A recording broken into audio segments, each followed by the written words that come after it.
Hello, everyone. Thank you for joining the first annual Symposium of Good Systems, a UT Grand Challenge. My name is Tessa Green, and I'm the Executive Director for the Bridging Barriers Research Grand Challenge Initiative and the Program Director for Good Systems. Good Systems brings together students and researchers from nearly 30 units on the UT campus to investigate how we can design AI technologies that benefit society. And today you'll learn about findings from our first year research projects and projects and partnerships we have planned for the future. But before we get started, we have a few housekeeping details. This panel is being recorded and will be shared with registrants and available on our website following the event. During the panels, we invite you to submit questions through the Q&A tab on the Zoom menu. We will not be fielding questions from the chat. We also encourage you to upvote questions you like using that same Q&A function. Now it's my pleasure to introduce the chair of the Good Systems Executive Team for the 2021 academic year, Zhenfeng Zhao. Zhenfeng is the Hampton K. and Margaret Fry Snell Endowed Chair in Transportation, an associate professor in the School of Architecture, and the founding director of UT's Urban Information Lab. Dr. Zhao's research focuses on urban informatics, big data, smart cities, and shared mobility. Zhenfeng, I'll turn it over to you. Thank you very much, Tessa. Hello and good afternoon. I'm very happy to see everyone join the symposium, and it's my great pleasure to introduce Good System. I want to welcome you to our first symposium, Good System, where we share with you the beginning of a multi-year groundbreaking work to create ethical AI technology that benefits society. Good System began when researchers from across UT campus come together around a shared goal of designing new kind of AI that reflects the best of our human values, take advantage of its benefits while mitigate some of the harms or unintended consequences that could cause. AI now is everywhere in our lives, from deciding what we can see on our social media feed to guiding the most advanced military weapon system. It has potential to achieve both great human good, such algorithms that help doctors that diagnose cancer or predict the risk of developing certain disease based on where you live. But AI can also cause significant harm, like in facial recognition software that more commonly misidentify Black and Hispanic people, or algorithm that spread misinformation online. Grand challenging initiative like this one bring together researchers from different disciplines to solve this type of major societal problem. At the UT, our goal is to produce real, tangible results in less than 10 years. And we have made great progress so far.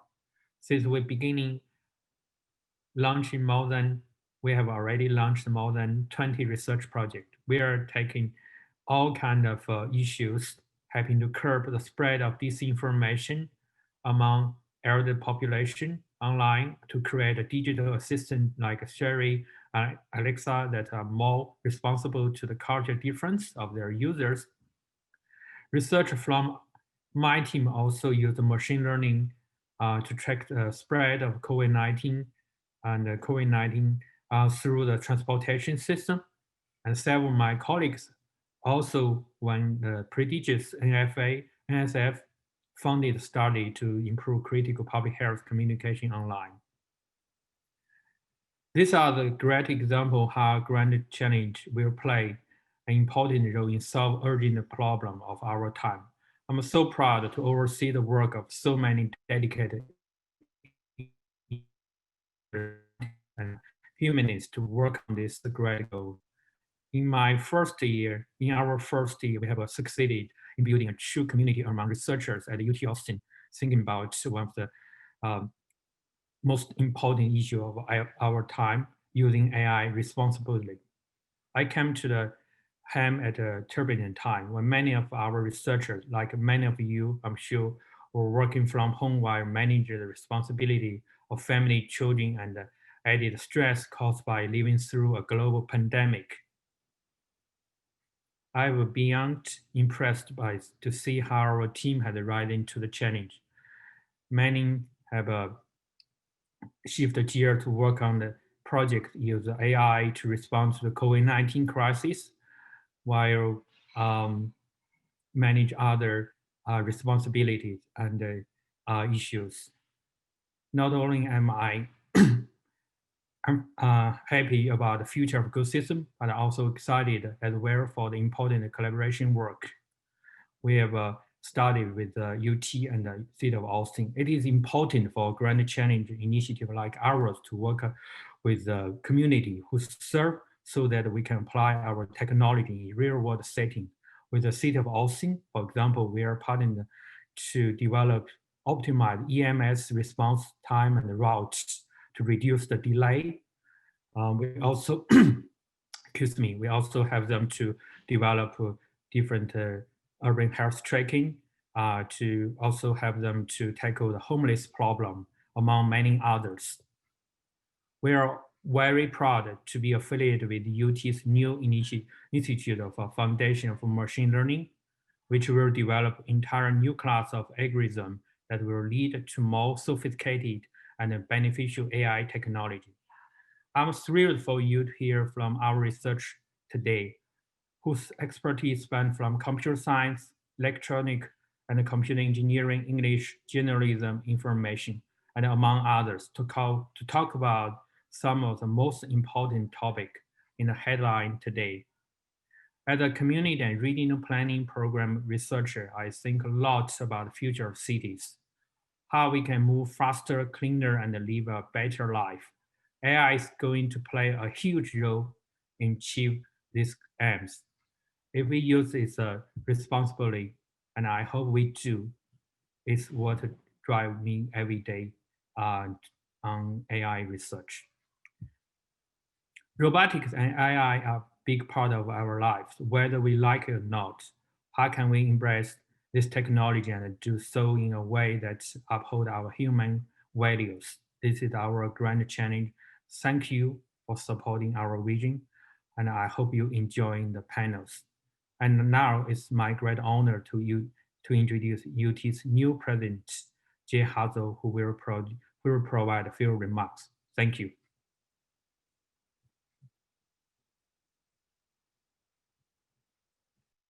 Good afternoon, everyone. Thank you for your participation, and thank you to the Good Systems Grand Challenge team for inviting me to say a few words to help launch their first annual Fall Symposium. You know, it goes without saying that 2020 has been filled with more unexpected actions and events than most of us would imagine encountering in a decade, let alone 7 months. Yet, this time period, while very challenging, has also showcased the importance of innovation, social responsibility, and the high stakes of our collective decisions as a society. Every choice we make now ripples out into the future, shaping generations to come. And artificial intelligence is a case in point. As we look at the years ahead, it is a fact that we will all be depending on ethical artificial intelligence across so many areas of our work and lives. It's one of society's most rapidly evolving fields with seemingly limitless potential. But it's also one of the most complex areas of moral debate, which is why it's a UT Grand Challenge. In fact, when we began designing our Grand Challenge program 4 years ago, we asked researchers across campus to tell us what they saw as the world's biggest social, humanitarian, and environmental concerns. And among those that rose to the very top was the urgent need for AI-based technologies that still reflect human values. And that's because AI is already everywhere, not just in cars and apps, but in pharmacies, search engines, social media, in our military and police forces, truly everywhere. And its presence and influence are growing by the minute, touching our lives, our children's lives, and even the lives of those who haven't been born yet. The size and scope of this issue is overwhelming, to be sure, but at UT, we are uniquely positioned to address it from all angles and perspectives. Not only do we have a Grand Challenge team comprising experts from nearly every college and school across the 40 acres, looking into the ethical impacts of AI. And not only do we have the fastest supercomputer of any academic institution in the world right here at TAC, but last month, UT had the distinct privilege of being selected by the National Science Foundation to lead its AI Institute for Foundations in Machine Learning, housed in our new machine learning laboratory. Good Systems will be supporting the ethical inquiry side of the Institute's work.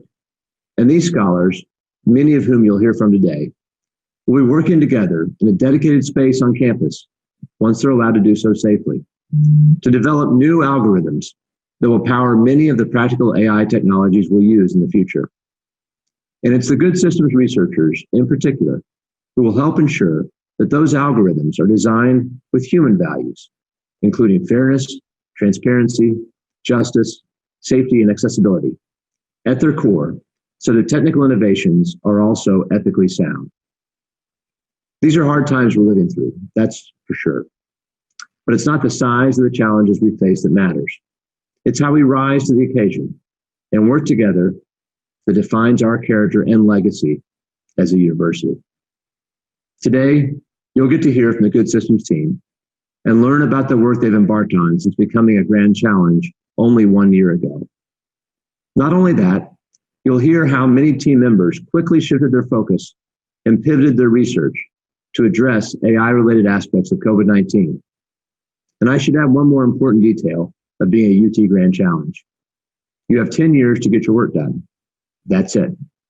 10 years to make a tangible difference on a massive scale. It's all underway right now, and I'm so glad you're joining us on this journey. Thank you. We'd like to thank President Hartzell for his support and recognition of the complexity and the importance of the Good Systems Grand Challenge. Now it's time for our first panel, which focuses on Good Systems collaborations with other research initiatives on campus, specifically the Institute for Foundations of Machine Learning and Texas Robotics, as well as Good Systems work in the space of fair and transparent AI. I'd like to introduce you to the panel chair, Tanya Clement, Associate Professor in the Department of English and founding member of the Good Systems Grand Challenge. Dr. Clement's research focuses on the dynamic interplay of digital information systems and scholarly research in literary study by considering how the data, algorithms, software, platforms, and networks that comprise digital information systems are co-constructed with the services, practices, policies, and theories that govern literary scholarship. Tanya, I'll turn it to you. Thank you, Tessa. Welcome to everybody this afternoon, wherever you are, and maybe it's not afternoon where you are, but it is where we are presently. Just a little bit about my background. Like Tessa said, there are many of us who've been involved with Good Systems for quite some time. Sam Baker reminded me that our first meeting together was in February of 2017. And then, of course, we officially launched in October of 2019, but it's wonderful to get here to this day. I'm going to introduce myself really briefly, and then we have such a short period of time. I'm going to let my colleagues on the panel introduce themselves also very briefly. I've been involved with 2 Good Systems projects. The first one was looking at AI for AV, so using AI to create metadata for audiovisual collections and cultural heritage institutions to see if we could automatically generate metadata for items that are currently undiscoverable because they are not indexed. And presently, I'm also working on a workforce development project called Humanist in the Loop, where we're thinking about responsible data operations in libraries and archives and museums as a first step before we even get to AI. So having a community of people who aren't used to AI and working with data at that level really think about what it means to work with data in these institutions in a responsible and ethical way. So I would like to let my colleagues introduce themselves. I think we will start with Joydeep Ghosh. Would you please introduce yourself, and then we'll move to Peter and then Adam. Sure will. Hi, everyone. I'm Joydeep. I'm a professor in electrical and computer engineering. I've been doing research in machine learning and applied AI technologies for about 3 decades at UT now. In the last few years, I've focused on how to make these systems not only more accurate and functional, but also to make them more trustworthy, transparent, and less biased. I've been involved with good systems since day one. Last year, we did a project on thinking about bias from a human-centric viewpoint. I'm also on the board of directors for AI Global, which is a nonprofit. It's working with over 20 organizations worldwide to come up with principles for ethical AI. And they've just recently released a design assistant that helps you design, evaluate, and develop ethical and responsible AI systems. Thank you, Peter. Mm-hmm. Sure, it's a pleasure to be here. Thanks you, Tanya, and thanks everyone for being here. My name is Peter Stone. I'm the Associate Chair of Computer Science here at UT Austin. I'm also the Director of Texas Robotics, and have been doing research in artificial intelligence for maybe not quite as long as Joydeep, but almost. I'd like to say a quarter century, so not quite 3 decades. My research is especially in multi-agent systems, reinforcement learning, and robotics. But I also think very deeply about what the effects of artificial intelligence research is on society. A role I have outside of UT is that I'm the chair right now of the standing committee of the 100-year study on artificial intelligence, which I encourage people to go and look at, that sort of looks at the long-term implications of AI, and it takes sort of 5-year snapshots over time and sees how society and AI, the changes interact, how there's changing interactions over time and changing attitudes. I was a founding member of the Good Systems executive team, and think it's one of the ways I like to often frame the question of what kind of impact AI is having on society is by asking people to consider just as how technology is changing our lives in general. Whether if you were given a choice, whether you'd prefer to have been born 100 years before you were born or 100 years after you were born.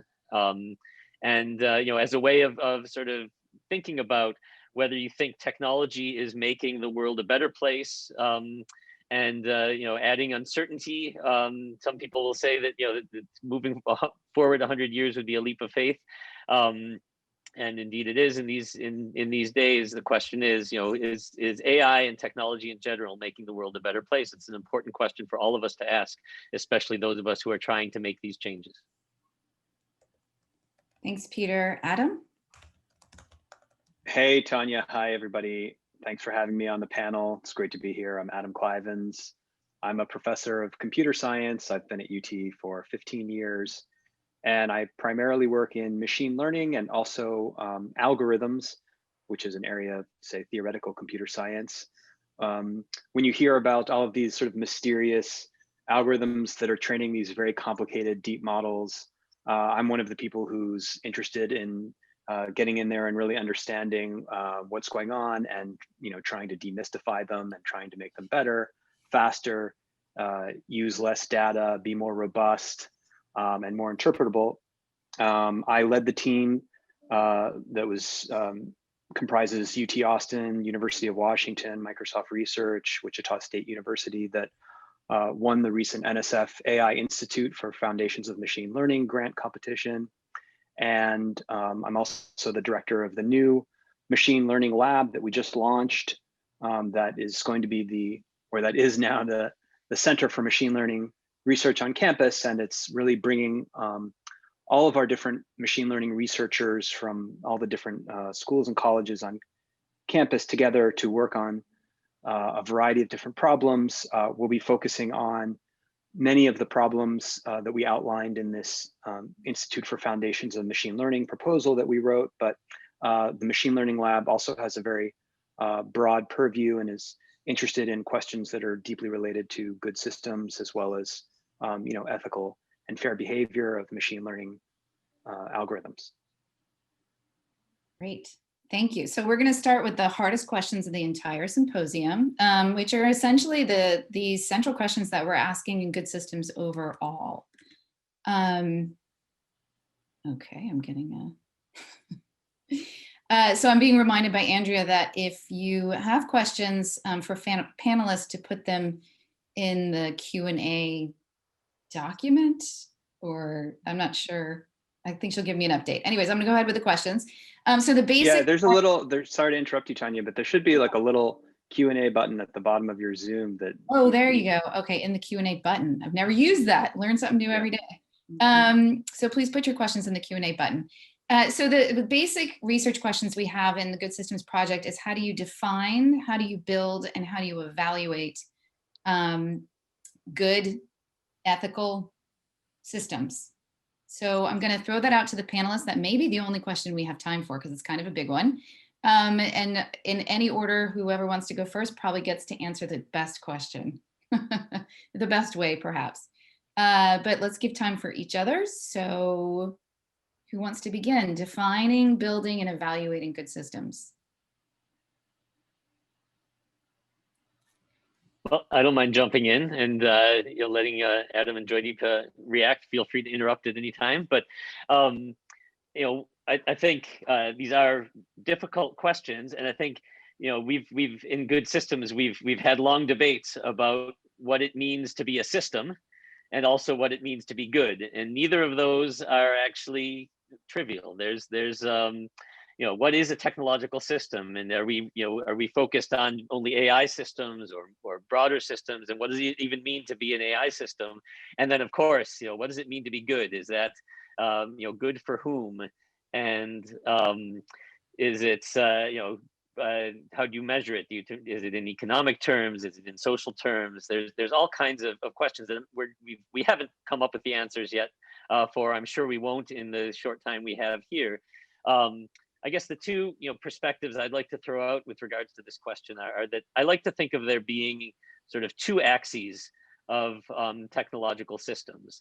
There's one axis, which is how beneficial it will be for society, and the other axis is sort of how accepted it will be by people. And to sort of give caricature examples of things on extremes on these axes, you can think of autonomous driving, autonomous cars, as perhaps something that could be very, very good for society. There's lots of reasons to think that there would be fewer fatalities on the road, less gas usage, less time wasted, less emissions. On the other hand, there's a lot of barriers to people accepting autonomous cars, and so this is something that has the potential to be good, but may be difficult for people to accept. And there's another, on another extreme, and again, these are caricatures, you can poke holes in these arguments, but at the other extreme, you could take something like social media or Facebook, where it's very easy for people to accept. Lots of people jump on to these social media platforms, spend lots of time, but there's a lot of dangers, and there's a lot of arguments that these are not helping our society, but rather being harmful. And so easily accepted, but not good, or good, but hard to accept. What we want to be able to do in good systems is get into the upper quadrant on that sort of graph. Is trying to find ways of building systems that are good for society that will also be accepted by society. So that's one perspective I'd throw out there. And then the other thing I use to answer this question is I think it's important for us to separate the building of the system, the technology building, with the decision of how it's going to be used in society. And again, I'll come to autonomous cars, an area where I've done some research myself in robotics. There's the technical question of how do you allow a car to be able to drive safely on city roads, and stop at the stop sign, and these kinds of things. And then there's the question of when there are choices to be made that are maybe the famous examples of trolley problems and things like this, where the car has to make a choice between what actions it should take. Who should make that decision? Should it be the engineer at Google or at Ford or GM, or who is programming the car, or should it be the decision makers in society of a democratic process if the car is in a democracy, or whatever kind of setting it's in? I think we need to separate the system building from the hooks to decide how it's going to be used within society. And the answer of how a system be it a robot or a machine learning system, should be used in Austin versus, you know, Stockholm versus Beijing versus Tokyo versus Sydney, Australia. They may be very different. And so the same system, you know, may have to operate differently in each of these societies to be good. And so one thing I think we want to try is sort of getting to that, how do we design good systems, is, you know, I think we need to be able to allow hooks for the decision-making processes within society to be able to govern the important branch points or decision points within how those systems are used. So there's a lot more that can be said on that, but let me cede the floor to Adam and Joydeep before going on. So I'd agree with Peter that this is a very, very difficult question, at least a 10 years question, if not a 100 years question. But if we are limited to two axes, I'd pick something slightly different. So one is the benefit, as you said, but the acceptability in some sense is part of benefit, because if it is very beneficial and that's clear to most people, then it will be widely acceptable. So that gives me a degree of freedom of one other axis.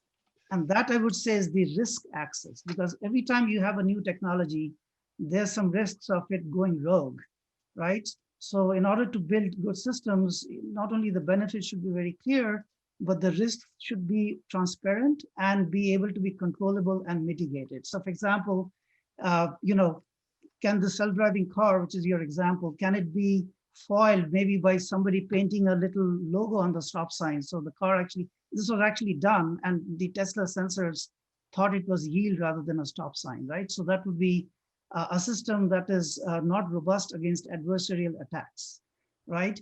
Are there enough safeguards built in, right? You can think of, is it biased towards certain communities, for example, defined by gender or race? Are there human overrides?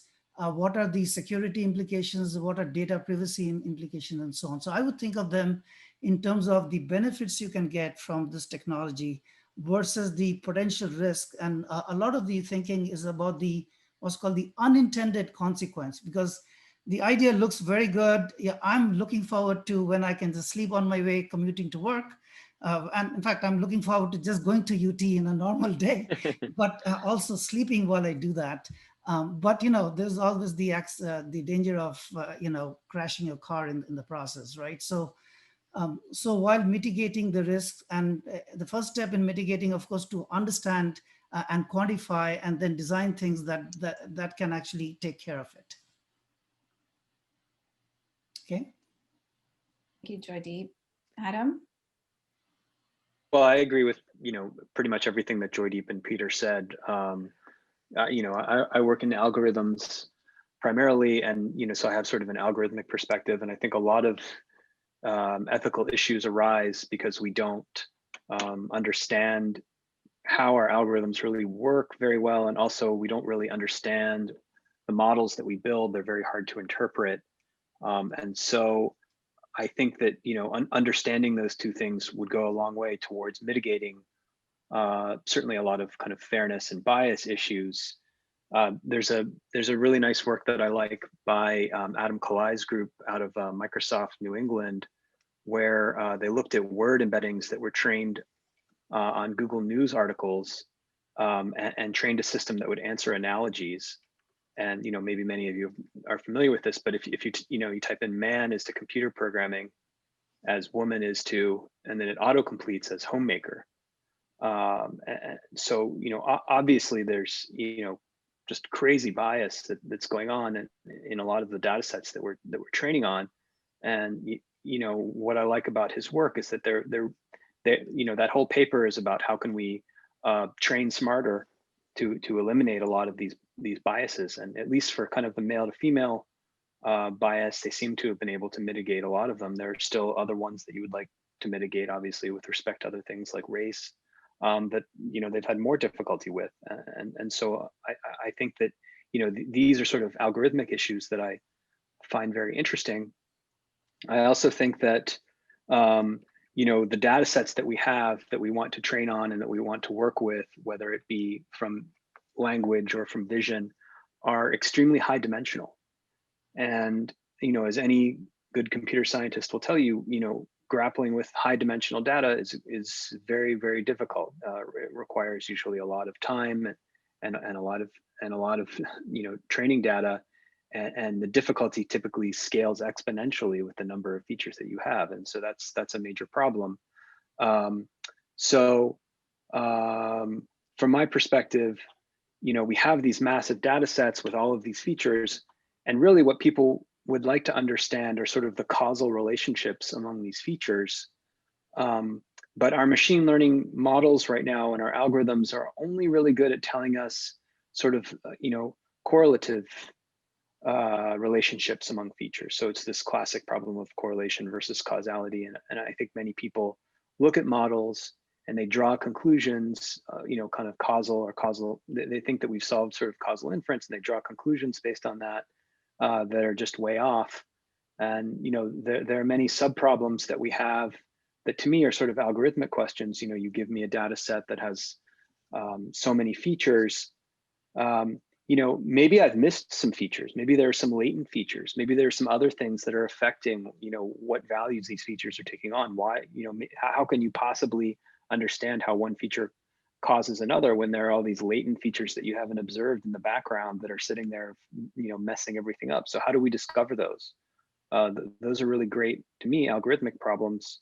And I think that, as we make progress here at UT on those problems, I think it'll be easier for us to kind of mitigate downstream problems with regards to fairness and bias. I'd like to throw in that I think a lot is made about these issues that I'm talking about the bias in the potential bias in machine learning systems and AI systems, and and the lack of transparency, how it's difficult it is to understand why a complex multidimensional neural network makes a decision that it makes. But I actually like to take it from the other perspective, which is that it's really fundamentally a question of trust. Can we get to the point where people trust these models, that they're good enough that they deserve the trust of people? And I don't necessarily think that being being completely transparent and understandable or completely free of bias is either feasible or necessary to establish trust. And the example that I use of that is that we do trust people. With some people we trust, some people we don't trust. But inherently, when you get on an airplane, you are trusting the pilot, and yet you don't know how his brain works or her brain works. You don't, in fact, I'd argue that we have a much better chance of understanding how a neural network that's trained to fly a plane works than we do, at least right now, of understanding how the pilot's brain works down to the synapse and the molecular level. There's of course great research going on in neuroscience trying to answer that question, but we're still a far ways away. So it's not that we need to be able to understand the details of an algorithm to be able to trust it. And arguably that all of the human decision makers who we trust also do have bias inherent. And I think we have a much better chance of rooting out the causes of bias in our artificial systems and being able to address them and getting to the point where they incorporate only the biases that we want and not the biases that we don't want. We have a much better chance of doing that with AI systems than we do with people. Just the sort of famous examples of judges who are much more likely to grant parole after lunch than before lunch, because these kinds of very well documented human biases that don't get us in the way of trusting them. So I think that's really what we need to strive for is AI systems that we're able that are deserving of our trust. And by exposing and being transparent about what the biases are, about the way they work to the extent possible, but not necessarily. I don't think we have to get all the way there to be able to be better than people and to be useful. Yes, so trust is actually a very key point, and biases, as you know, to some extent is subjective. Like in politics, whether you think the other guy's biased depends on where you're standing. But the hope is that we'll have less biases than maybe humans eventually, and keep only the biases that we think are overall beneficial for society. And on the trust, I think we need to realize that humans normally will hold AI systems, if they don't have much comfort with them, at a higher standard of trust, performance for the same level of trust. And a good example is the IBM Watson business line. So IBM plunked billions of dollars into making, like artificial doctors based on their Watson technology. But what they did not realize till quite a bit down the line is that, if a doctor occasionally makes a mistake and you say, well, the doctor tried what he or she could, and, this person, God liked him, so that's why he died, right? But if an algorithm makes a mistake and the patient dies, then, heaven helped the creator of the algorithm. So I think, which is actually a good thing, but because of the potential discomfort of humans with technologies they may not be familiar with, these technologies have to be boldened to a higher standard of performance in order to get that trust. And of course, the other aspect of trust will be that the risks have to be well contained. And if I have time for 1 minute, since Adam brought up the example of great research from Microsoft. So Microsoft has been actually in the forefront of research in responsible AI. And this directive is coming all the way from their CEO, Nadella. And one of the reasons they're doing this is because they themselves got burnt. So you might have heard that they came up with a little chatbot called Tay, which stands for thinking about you. And the whole idea was very simple, that it'll help people engage with their devices and phones and so on. And this chatbot, there was already a Chinese version which had millions and millions of interactions, and people were very happy. But as soon as Microsoft released this chatbot, a bunch of trolls basically tried to game it and provoke it. And within hours, this chatbot was spewing hate messages. And Microsoft actually had to pull it down within 16 hours of launch. All right. So this is a great example where, you may not realize that there could be these unforeseen consequences. And hence, you're, from a very smart technological group, you have a system that can go haywire. So again, that needs to be resolved in order to get trust. And of course, the good news is now they have another chatbot, which is way more reliable, and it's still running. It hasn't been pulled off. Well, so I think this is, go ahead. I was going to say there are questions from the audience, so I don't know if you guys want to. I was going to address one of those. So, well, can I say something first though? Because I also see a connection between what Adam was saying and what you all said, because I think there is a way in which having an understanding of the algorithm and those features does lend some trust. Yeah.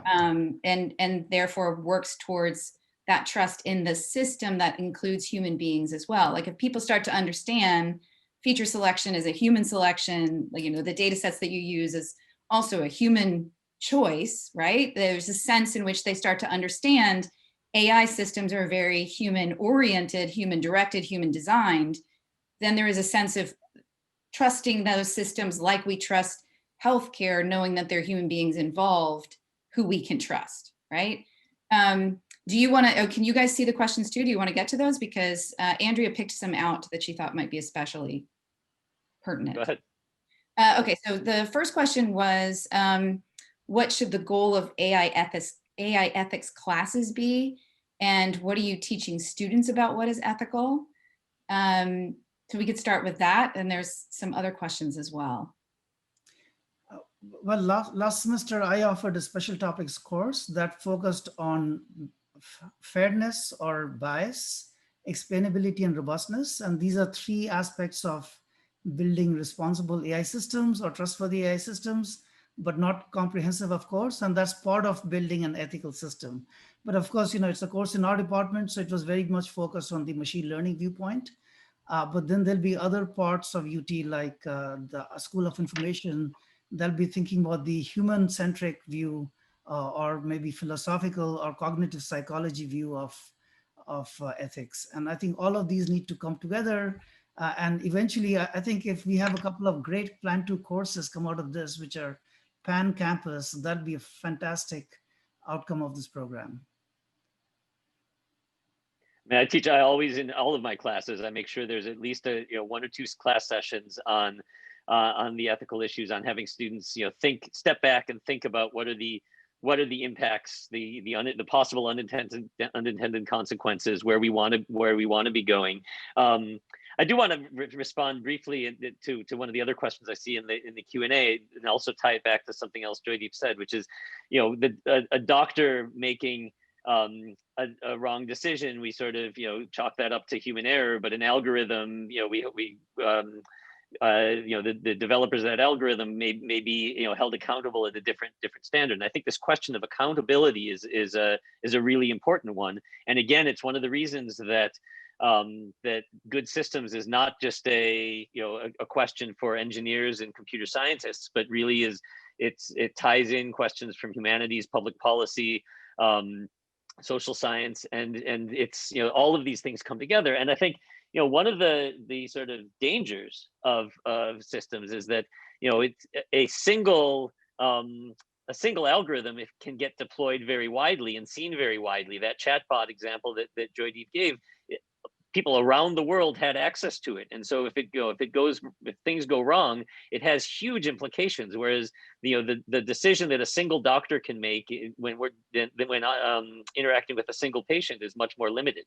And so the question of scale, should these the same system with the same decisions be deployed at scale, and what are the risks involved in that if things do go wrong? And also, when things do go wrong, or if they do, I guess, who is accountable? Again, I think that ways to separate the technical aspect from the decisions that need to be accounted for, such as which features should be used. Those are the things, when training a machine learning system, those are things that need to be exposed and that should be decided not by the AI designers, the system designers, but by the people who are going to be using the systems. Thanks. Adam, do you have a response to the question about what you teach students on how to be critical? And well, we look at some of these papers on bias, and I've actually answered given some links to some papers that I look at in my classes. In terms of even the question of what does it mean for a system to be fair and unbiased, is very non-trivial. It's every time you come up with a definition of what it means for a system to be fair, you can find counterexamples. I think there are some no free lunch theorems that basically say, if you want, properties X, Y, and Z of your system to be true, well, only two of them can be true at the same time. Otherwise, there's some way to foil the system, or some way to game the system.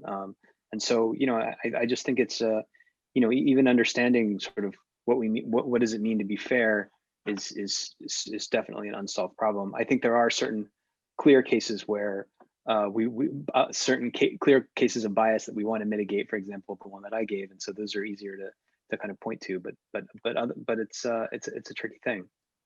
It is a tricky thing, and I think in part that's what's been exciting about good systems, is that there are people over on the other side of the campus from you all that have been thinking for centuries about these issues, in philosophy and the humanities and history, and trying to get these two worlds together is a big part of what we're trying to do here. So we have another question that I guess was highly received by the audience. So how hopeful should we be about widespread adoption of good systems principles for ethical AI by unorganized or independent designers and makers globally? Like how will what we produce through this research, why would they listen to us? Well, I think we're hopeful. I mean, typically everything else that all these other machine learning packages that become sort of the default standard end up being used by everybody. And so, I would like to think that, if there's some clear software principles or algorithms that just become naturally adopted and incorporated into a lot of packages, that people will be, most people will use them. I mean, I don't know. Yeah. I'm hopeful, just because there's been just a very dramatic shift in attention to these kinds of issues within the AI community. The AI community has grown enormously in the past decade, due to some really exciting landmark results and sort of the confluence of data, computation, and algorithms coming together in really nice ways. And so there's a lot more people working in this area. But there's also just a very very noticeable heightened awareness, just number of people who are concerned and thinking deeply about the questions of ethics.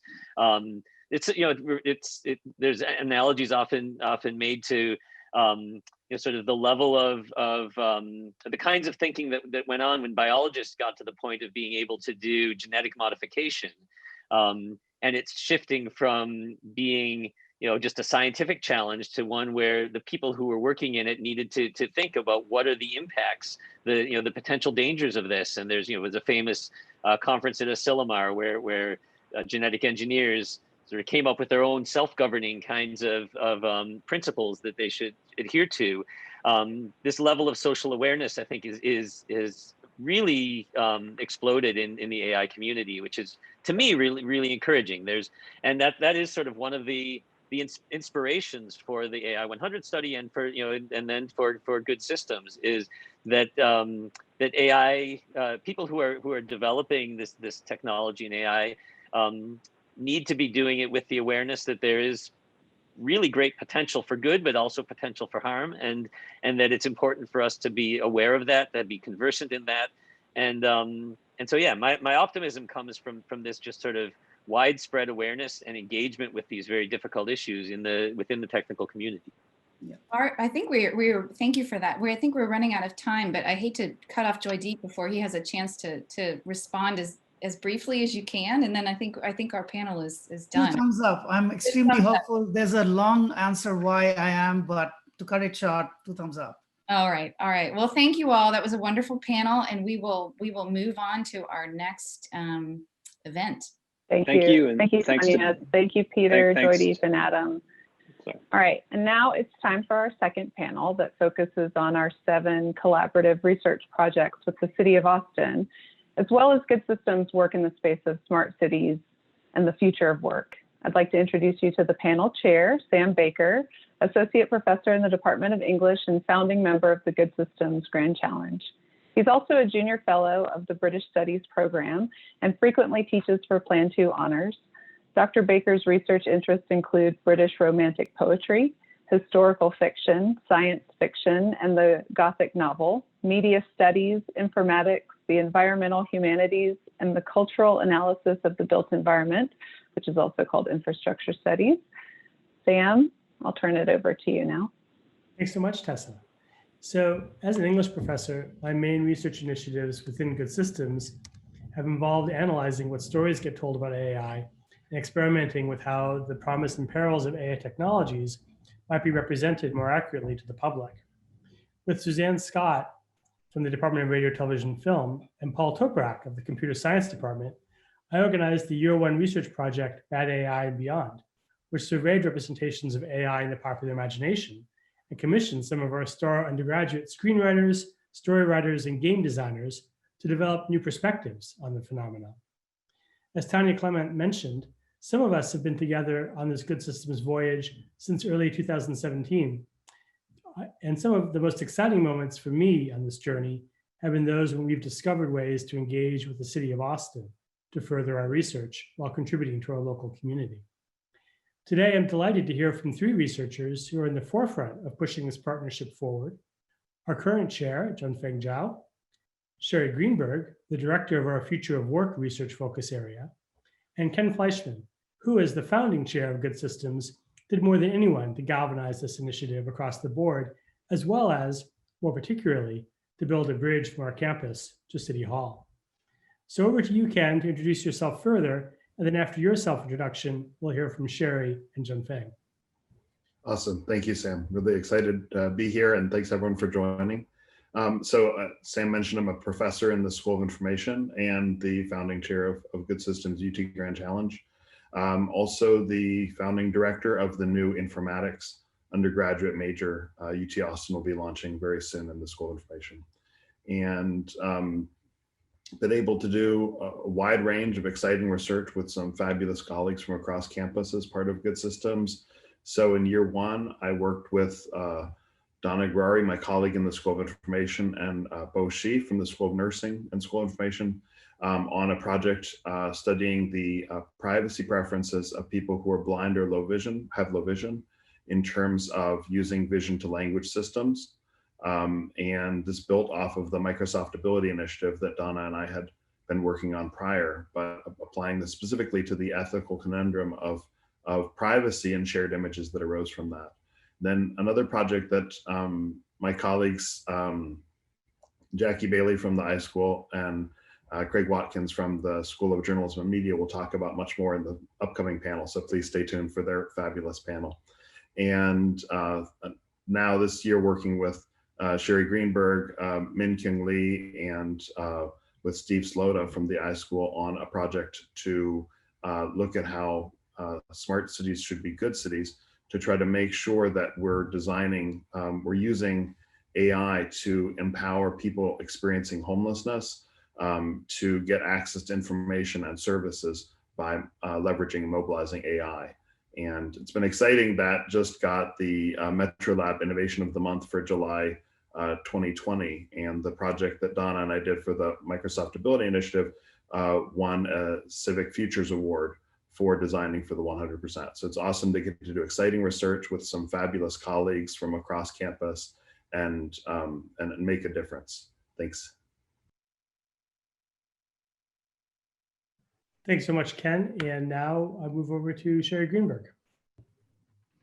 Thank you so much. Delighted to be here. And this is a wonderful opportunity to work with fabulous colleagues from across UT and from across the city of Austin and Travis County. I am Sheri Greenberg. I'm a professor of practice at the LBJ School of Public Affairs. I'm also a fellow of the Max Sherman Chair in State and Local Government, and I'm graduate advisor for our Masters in Public Affairs program. And I serve currently also as the chair of Central Health, which is a unit of government. It is our local healthcare and hospital district serving people of low income. I'm also on the board of the Austin Forum for Technology and Society and the Austin Smart City Alliance, and very involved in housing, which of course brings us to the project that we are so grateful to have funded by Good Systems this year that Ken just alluded to, the AI and helping people on the continuum of experiencing homelessness. Last year, I was fortunate to be able to work with Ken on a project that was funded by Cisco, by the Cisco Foundation out in California. And that was a project where we researched the ethical, policy, and regulatory implications of AI and ML. Because as we know, frequently, and we certainly found this out from our research and interviews, frequently those who are developing the algorithms aren't cognizant of the regulatory and policy implications, and those who are in charge of formulating policies and regulations don't have a good understanding of the algorithms. So that was research that we conducted. We interviewed with structured interviews those in industry and academia who were creating the algorithms. And from that, we developed various case studies of autonomous vehicles, algorithmically determined organ transplant priority lists, use of automated agents in call centers, algorithmically informed decisions on bank loans, use of AI in medical diagnoses and treatment, and use of AI in informing criminal sentencing decisions. And from these, we interviewed policymakers, appointed and elected, both in government and also in nonprofits, and lawyers in law firms and in academia around these case studies. And one of our most interesting findings, at least to us, was that one of the questions that we asked both sets of interviewees was, did they have anything in their training, in their education, that really prepared them for these types of ethical, policy, and regulatory questions and conundrums? And I think almost every one of them said no, and they wish they would have that. So our next step, in fact, is working on curriculum from undergrad through PhD, and also to be used in the public sector and in government. The last thing that I want to mention is the future of work. And this is a new research area for Good Systems that I am directing along with colleagues from across campus. And we really want to understand what work means and who will work, how will work, why we will work, all of the W's. So we are embarking on this new venture, looking at the future of work and what AI means. How will work change? What jobs will we lose? What jobs will we gain? What training will we need? And what will this mean to our physical environment? Will we be working from home, hybrid, face-to-face? And what will it mean for space considerations, whether it's in work environments or at home? Thank you. Thank you, Sheri. John Fang? Hello, everyone. My name is Junfeng Jiao. I'm associate professor in School of Architecture, also chair of a Good System Executive Committee, also founding director of Urban Information Lab. My research focuses on urban informatics, smart city, and transportation technology. I'm also the chair of a Smart City BDP undergraduate program at the UT Austin. In the last 2 years, I've been fortunate to work on 2 Good System research projects. The first project called Urban Health Tracking. I've been working with Valerie Danish from School of Nursing, Kate Pierce-Mars from School of Architecture, also Wenjia Xu from Tech.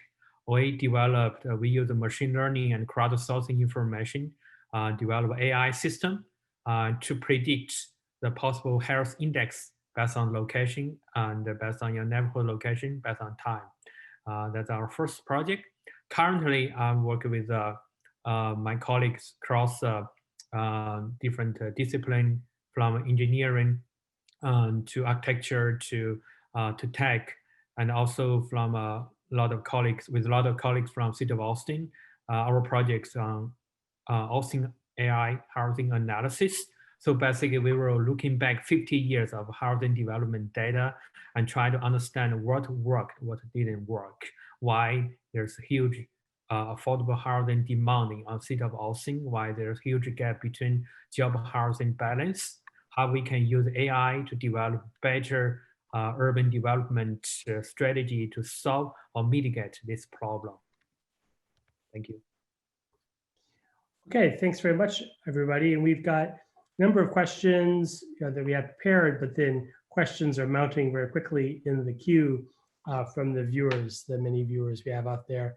And viewers, please go to the Q&A section, even if you haven't posed a question there, to upvote questions, because we have an upvote system and we want to make sure that the questions that the most people are feeling urgently get surfaced for our panelists. And I'm going to change things up a little bit from the plan that we had going into this, just to go to Ken, first of all. And Ken, I'll put the question to you of how this collaboration that we have underway now with the City of Austin got started and how it's developed. If you could just talk a bit about the initial impetus for it and the different moments when it came together. Awesome, thank you, Sam. So actually, this was an effort that Sheri and Junfeng and I led during the spring of 2020. And we wanted to foster a series of research collaborations between the City of Austin and Good Systems, the UT Grand Challenge. So we organized a research collaboration workshop in late February. So we were just before the whole lockdown situation. So that was very fortunate timing. We overpacked the room, which you definitely wouldn't do now. But at the time, we didn't think of it as being that bad. But we had to have the fire marshal in the room. So he said it was legit. So, but we had people in the hallway. So we basically took over the 4th floor of Flawn. And we had just really great discussions, 30+ government folks from the city and also from state government, and also 30+ UT researchers. So it was really great collaborative environment that fostered teams, including the one that Sheri is leading that she mentioned we've been talking about in terms of ensuring that AI can serve people and empower people who are experiencing homelessness, and also provide better solutions for the service providers who are working to assist that community. And it fostered 7 different research projects that Good Systems was able to fund. So it's a tremendous outcome. So we're going to have another workshop next month to discuss how the projects are going along and explore the further research collaborations.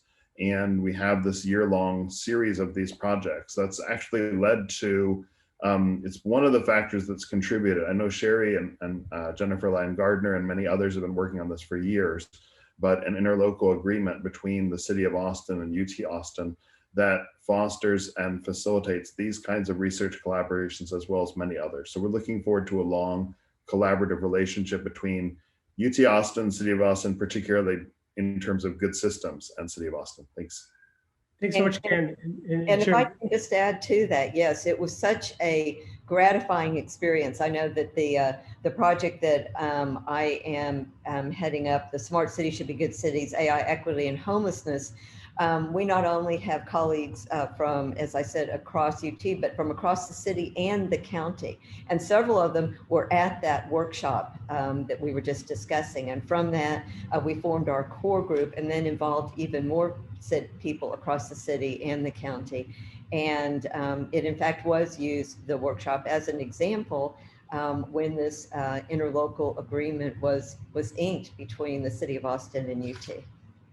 And Sheri, that's great. And just I wanted to say to the participants out there, the viewers, to be sure to be looking in your emails from Good Systems, right? Be sure to open those up and look for events like the one that Ken was just describing, many of which will be open, to everybody to come and hear about projects that are going on. And if you haven't already, be sure to sign up for our Good Systems mailing lists to make sure that you're alerted to all of these exciting events that we have going on, describing, and in some instances, furthering all this research.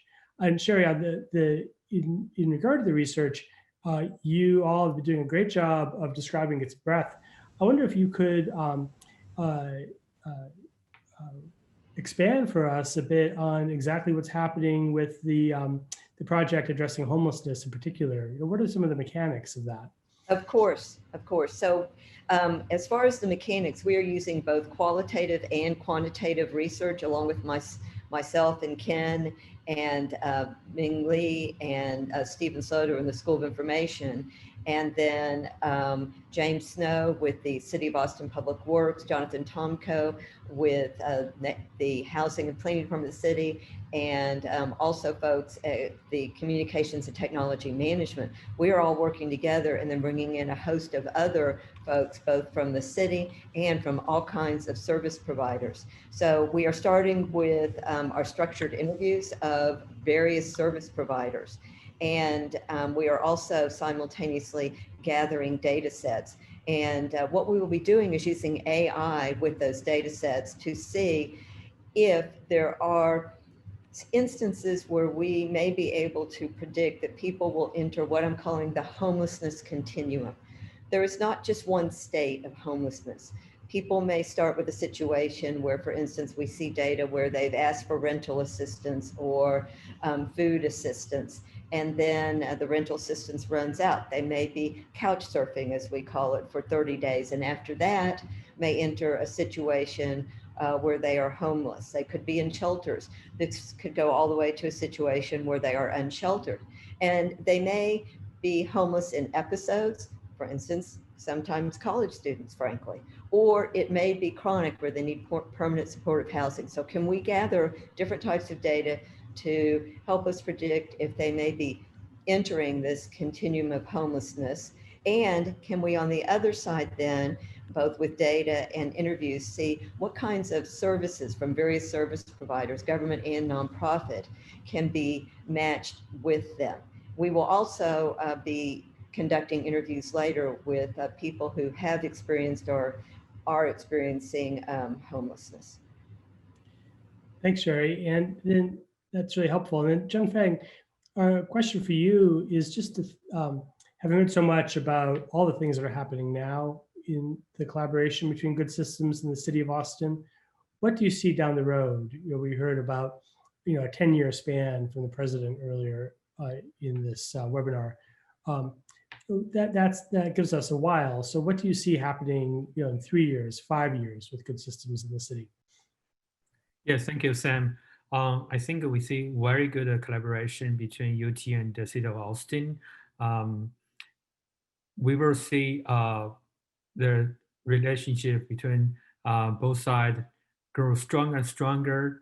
From UT perspective, we will treat a city as a living lab for us to test our different research ideas. From city perspective, we hope we can become a reliable, responsible service provider. I mean, academic service provider for them. Provide the guidance or support in their decision-making process. I'm saying that because as an urban planning researcher, I know many decision-making processes it's very can be improved. So we want to provide data and quantitative support, and we want to make this information readily available to the decision maker, help them making the decisions using cutting edge AI technology, and help them make a better and more efficient decision. I'm not saying they made, I'm just saying this can be improved. Yeah, and that leads us to the first of our audience questions that's been channeled to me. And it's a really great one. It's quite a heady theoretical question, really, from Ed Poppet, which is the question of whether or not even in this politically polarized world, we might be able to hope for the ethical use of AI, ML, and algorithmic solutions to force a less selfish solution set and perspective to prevail. And I think some hope for that was expressed by Peter earlier on in the webinar. Now, do you also see hope for that? Or would you worry on the other side that there could be a risk of like a pseudo-politics developing around these solutions that wouldn't have an authentic base in the public at large? Well, I think that there's, of course, benefits and risks with any new technology and with change, but I think that some of these challenges that we're facing are so fundamental, so foundational, having a place to live, for instance, that I do have great hope that we can, in fact, channel AI in an ethical manner, that we can, in fact, use it for good to improve our lives, our neighbors' lives, and our communities. Yeah, Ken, what do you think about this? Maybe even in particular with regard to the application areas of education and COVID research. So I think there's tremendous danger in assuming that if you put a small number of people in charge of designing technology and give that technology increasingly important societal power, that it's inherently going to wind up with a more equitable and just society. So I don't think we can just wait for it to happen. I think it's very important that we're proactive. So to return to the great question on teaching ethics of AI, which is something that I've been doing for almost 20 years now. It's a really important topic. And I think it's important that the first step is for the designers of AI-based technologies to be aware of the ethical implications of the decisions that they're making, of the technologies they're designing, and the stakeholders that they're affecting.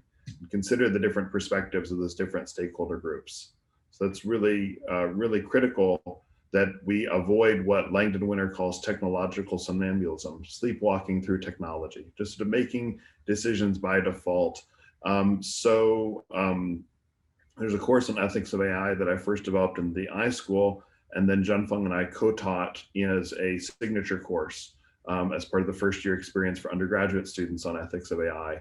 That was very successful, and that helps to lay the foundation for the informatics program the iSchool is going to be offering.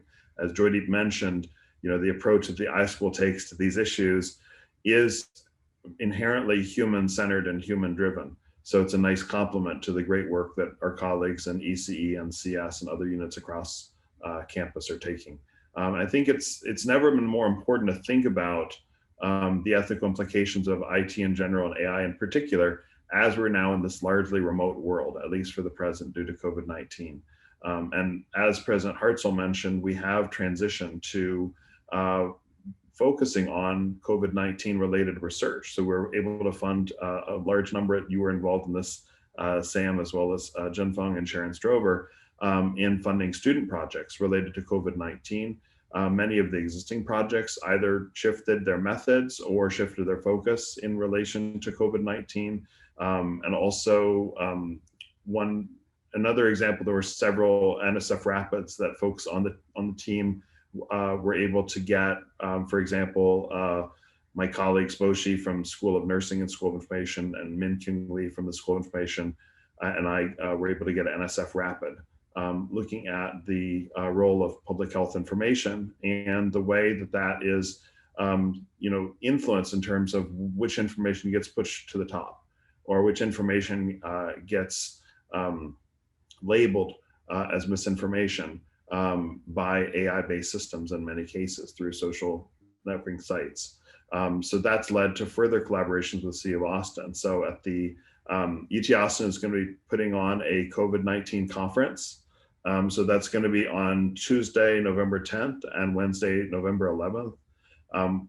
One of the keynote speakers, Mayor Adler, is going to be mentioning different collaborations between UT Austin and City of Austin. And one of the projects that he might allude to is a emerging collaboration between our team, Bo and Min and me, and colleagues at Austin Public Health. So we're really excited about these opportunities, and that's the kind of collaboration between the university and the city the interlocal agreement can facilitate.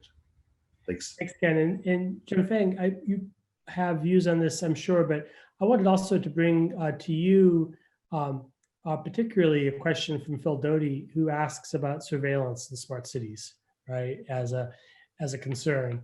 Of course, as we're beginning to understand, surveillance so often falls differentially on different categories of people, particularly on disadvantaged communities such as ethnic and linguistic minority groups and poorer neighborhoods and so forth. How can good systems in the city potentially work together to, out in the field, as it were, mitigate some of these problems and maybe even ameliorate the situation beyond these problems brought by surveillance culture? Yeah, thank you, Sam. That's a great question. So there's some misunderstanding about smart city. People always thinking about smart city is about the technology. Yes, that's a big part of smart city. How you get the data, how you transport the data, how you analyze, manage the data, and we have all the different technology corresponding to each section. But smart city is not just about the technology. Smart city is about human being, how we can better deliver service and how we can improve people's quality of life. That's the most important thing about smart city. Regardless of surveillance, yes, I think that's a unfortunate inherent bias in smart city and also inherent bias in the technology system. So that's our goal for us, for a good system, to address this inherent bias in this different technology. And we want to work with city and develop a more favorable, equitable way to address this problem. Not saying we're not using this technology, but how we can use in a more responsible way, equitable way, and fair way to use this technology. How we can better address this kind of inherent bias. And then, more particularly, we'd be curious to hear this question from Maggie Ambrose in the audience, how the voices of those experiencing homelessness and experiencing, right, some of these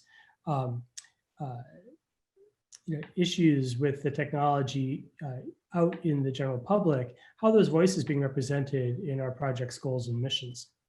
I think that that's an excellent question, because I certainly believe that in our research, when we're talking about working with the city, that we need to be multidisciplinary and interdisciplinary across UT and with various departments in the city and community. And we need to bring in stakeholders, and we need to make sure that we are co-creating and using human-centered design. And in fact, I hope in the future, as we're developing and teaching this curriculum, right, that we have in the classroom, students from across campus, and faculty. And that is because we need these different voices. And that is why, for instance, in the research that we're doing with the city, it's so important that we don't just use quantitative methods, but we also use qualitative methods, that we get the views of and interview not just people who are providing services to those who are experiencing homelessness, but also people who have experienced homelessness or may be experiencing homelessness somewhere along the continuum now. So it is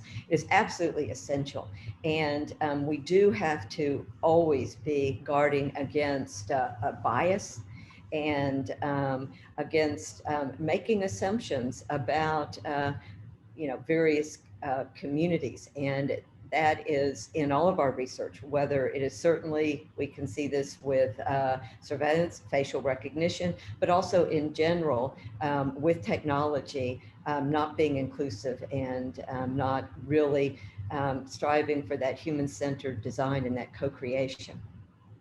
Yeah, thank you. And one of the exciting things about this panel is that we've heard a lot about the educational initiatives that Good Systems is involved in, which are very much initiatives in the area often of undergraduate research, right, as well as graduate research, trying to get our undergraduates into the labs, even or especially when they are urban fieldwork labs, to find out what's going on with these technologies, particularly so that the university can carry forward its traditional mission, right, of training future citizens and training future leaders, who will be maybe going on not in academia, but into leadership roles in business and in public service.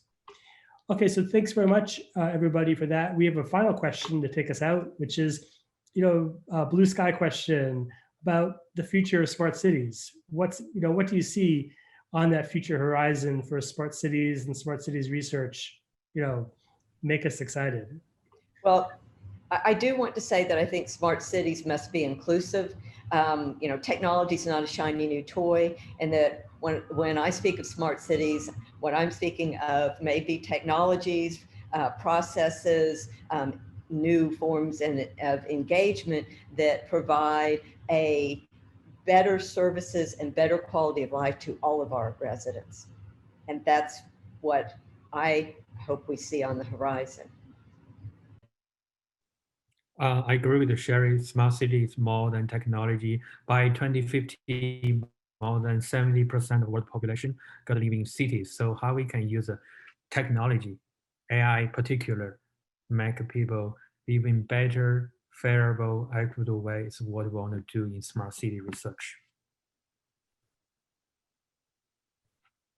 Yeah, I think it's really exciting. I think the prospect of fostering more collaborations between cities and universities, such as the interlocal agreement between UT Austin and City of Austin, and with efforts such as the Public Interest Technology University Network, PIT-UN, which is a project of the Ford Foundation, Hewlett Foundation, and New America, and is specifically geared toward ensuring that the best technologists don't only go into industry, but also go into government and nonprofits. So it's really important that we are creating a very talented and diverse workforce for IT, not only to go into the big multinational corporations, but also to serve in local government, in many different agencies, as well as the federal agencies. Actually, we organized, PIT-UN funded us to organize, this was along with Amelia Acker and Eric Meyer from the iSchool, as well as colleagues from the University of Michigan, to organize Informatics Education 2020, a conference on undergraduate informatics education that PIT-UN funded.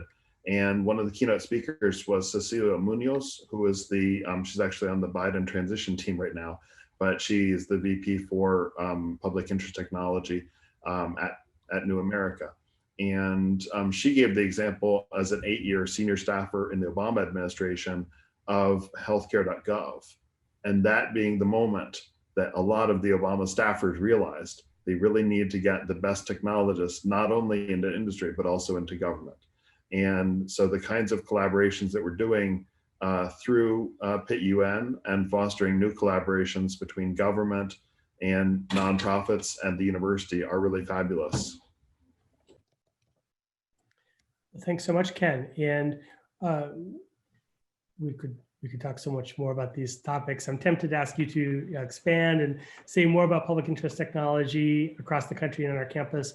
Then we would go over time, and right now we're ending right on time. So thank you all so much. A conversation that I hope will continue with all of those, not just with among us, but with all those who are out there who I really want to encourage to get in touch. If what we've been talking about resonates with you. Thank you, Sam, Sheri, Shunfeng, and Ken.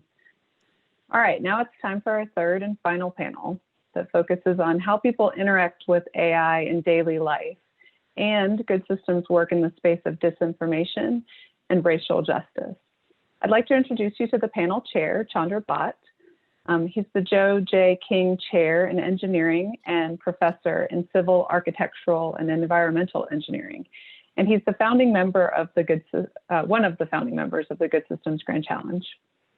Dr. Bhatt's research interests include land use and travel demand modeling, activity-based travel modeling, policy evaluation of the effect of transportation control and congestion pricing measures on traffic congestion and mobile source emissions, marketing research of competitive positioning strategies for transportation services, use of non-motorized modes of travel, and physical health and transportation. All right, Chandra, I'll turn it over to you now. Thank you, Tessa, and that was a mouthful. That was not my intent.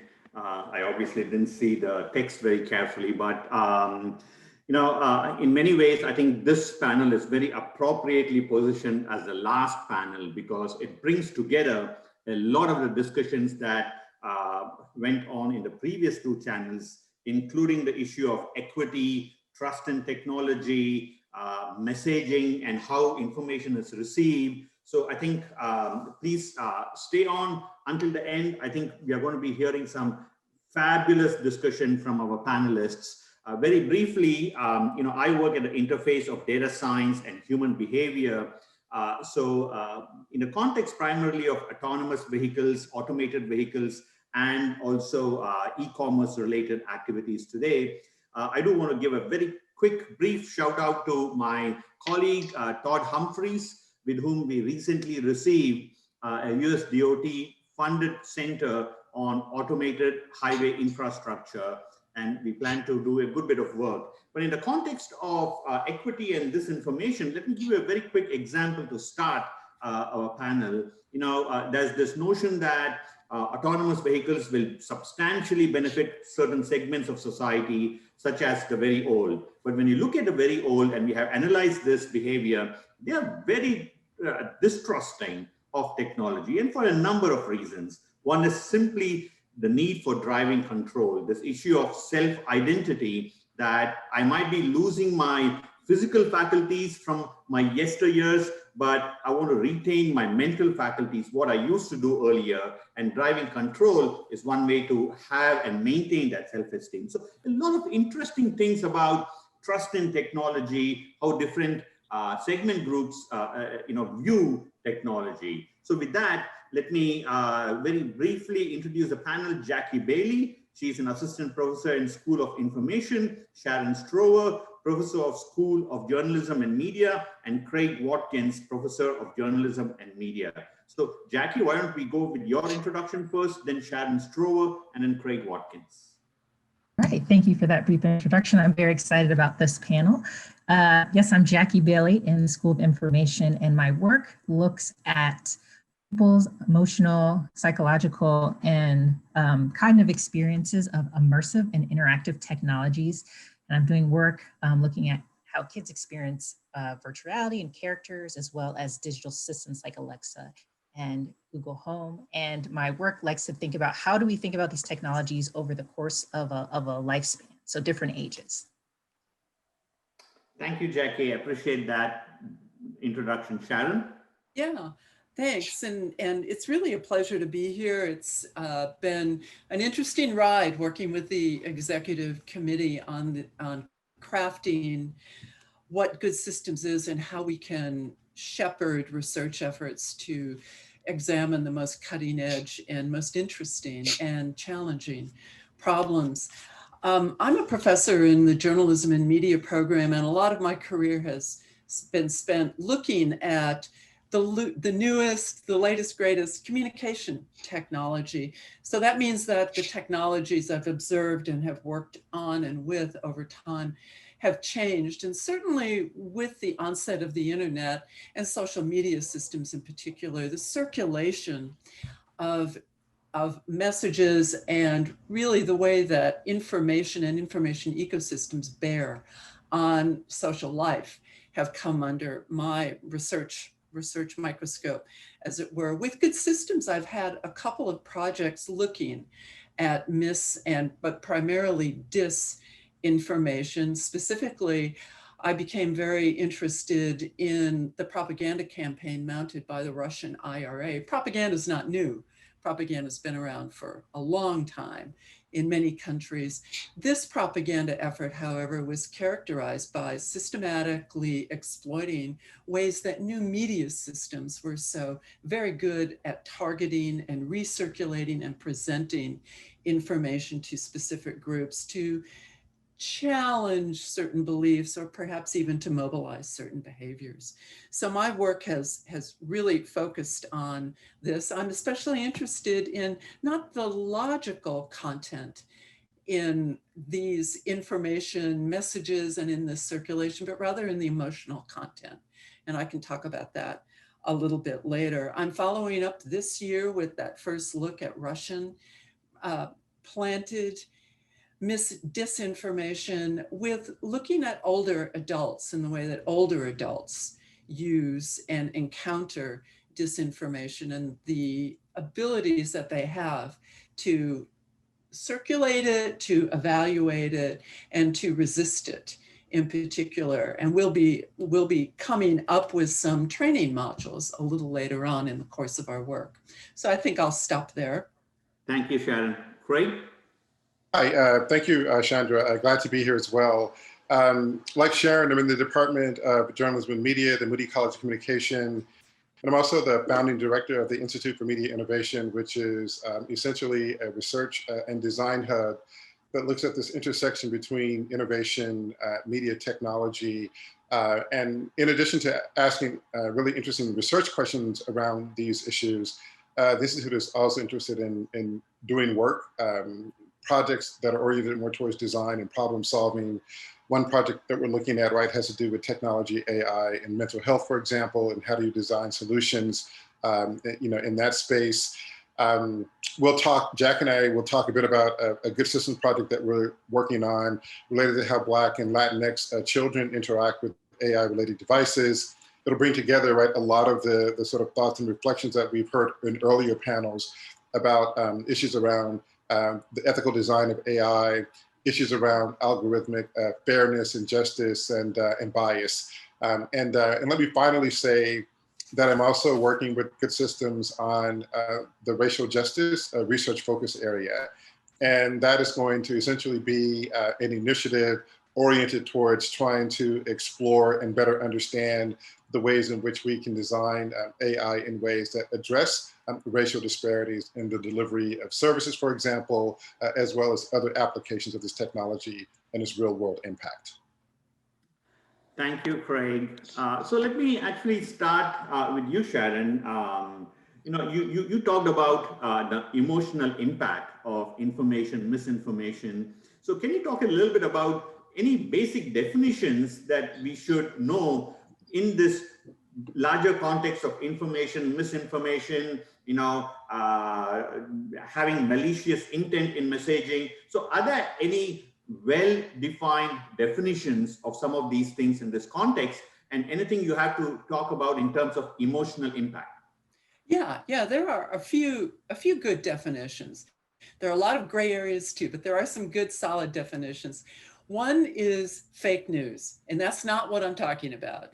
Fake news is a term that's been very popular the last 4 or 5 years, and it's a term that really doesn't have a whole lot of meaning at all. It's an allegation that some people put upon the news that they may or may not like, that they may like or may not, well, usually that they don't like. Disinformation refers to politically inspired information campaigns designed for some political goal.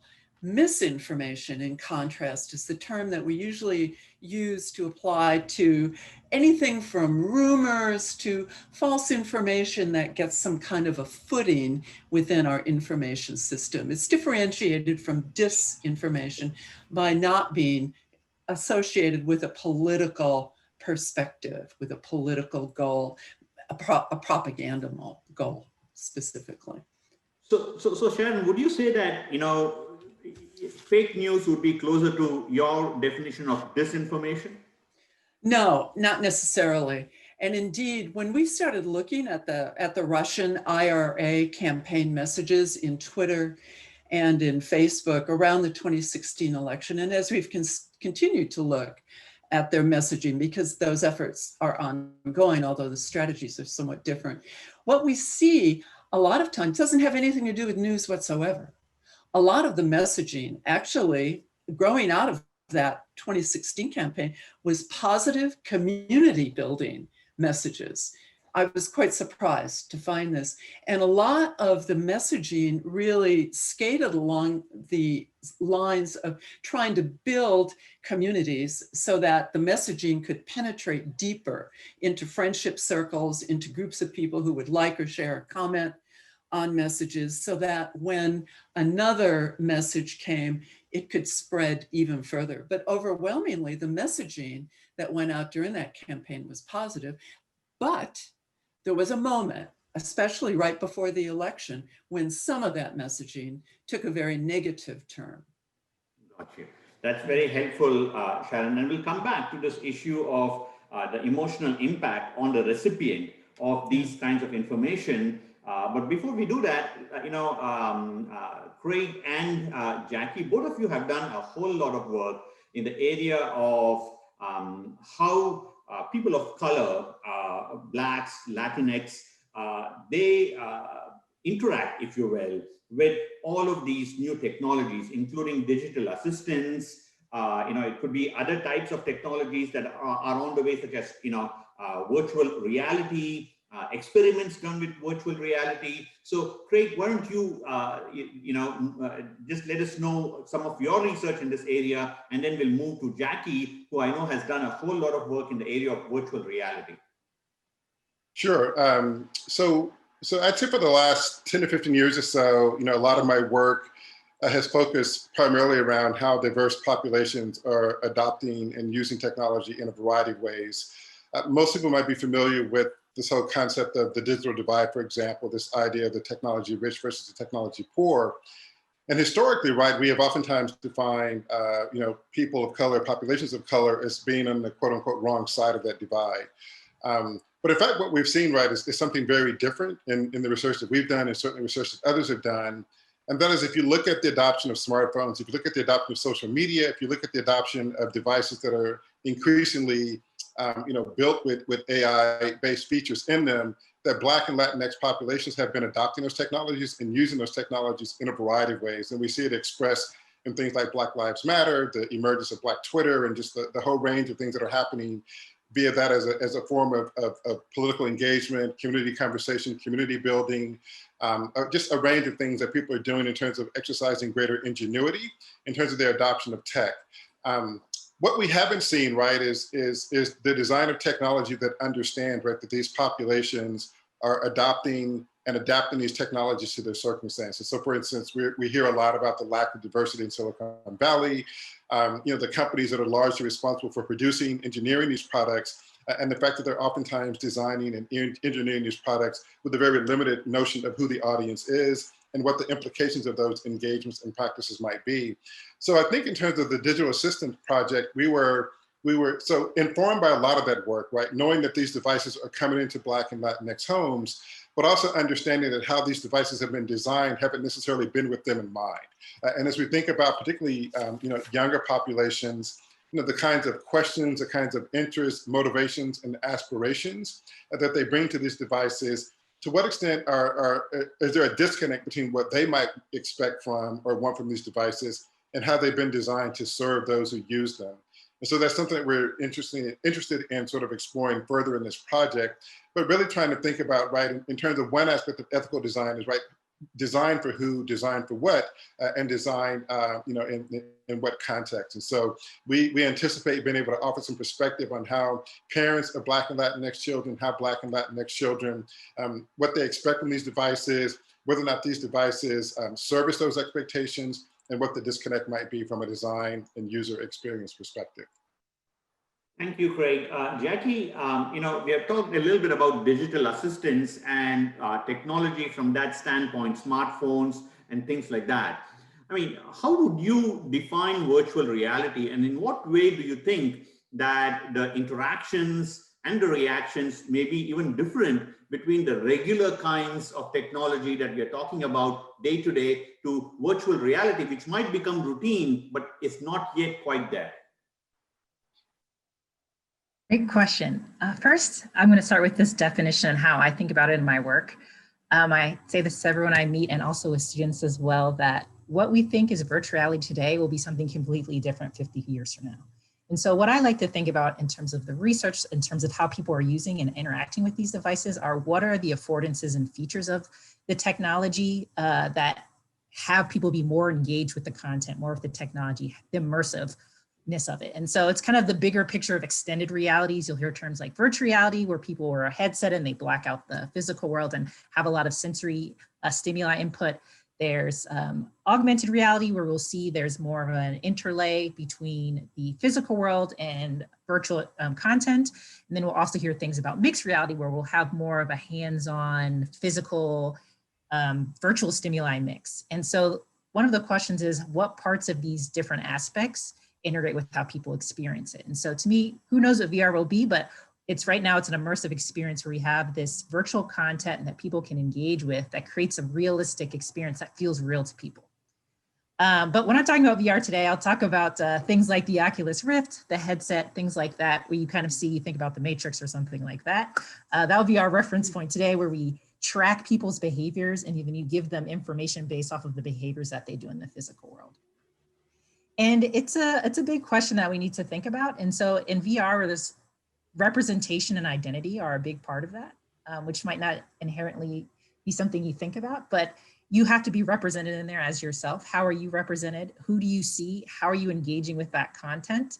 And so I think about your own identity in terms of the avatars. That's just a basic thing. I'm thinking about what Craig was talking about. I'm going to circle back a little bit back to you, to who's developing these systems. Not a lot of representation. So I know even in my own experience, in my classes, I have students interact. We go to content that's already built and people try to develop their avatars, but you can't see yourself. You can't be represented in a way that you might want to.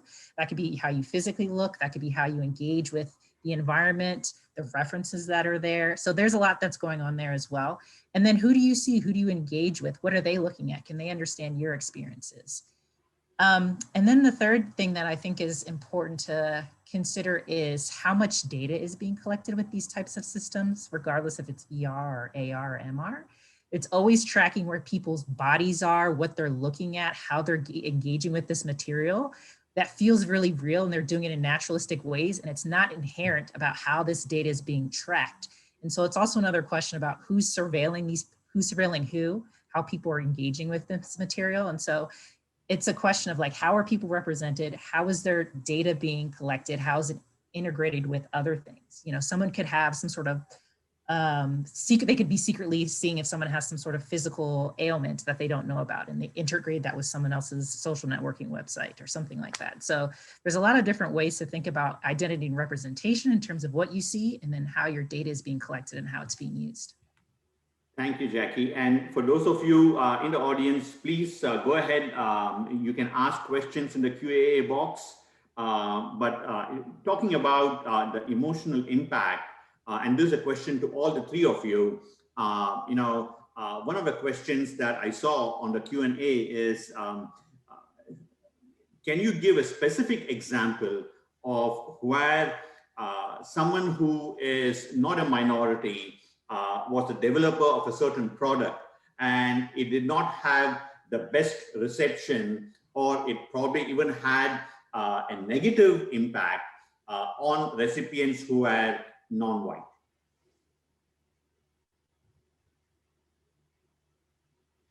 And if you want to just think about that a little bit, we can broaden the question a little bit more to what Sharon also studies, which is, emotional impact of messaging.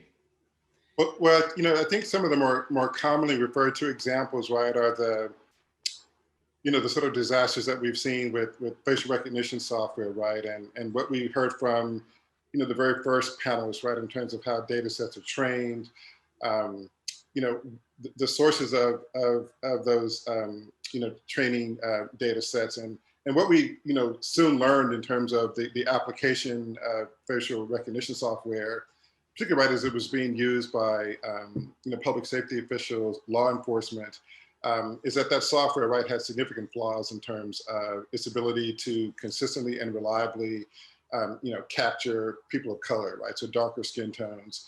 And that was my understanding, right, is it was largely a result of the fact that that when these data sets were being trained, when the software was being developed, right, that there was a lack of diversity, right, in the data set. And so the system just simply wasn't designed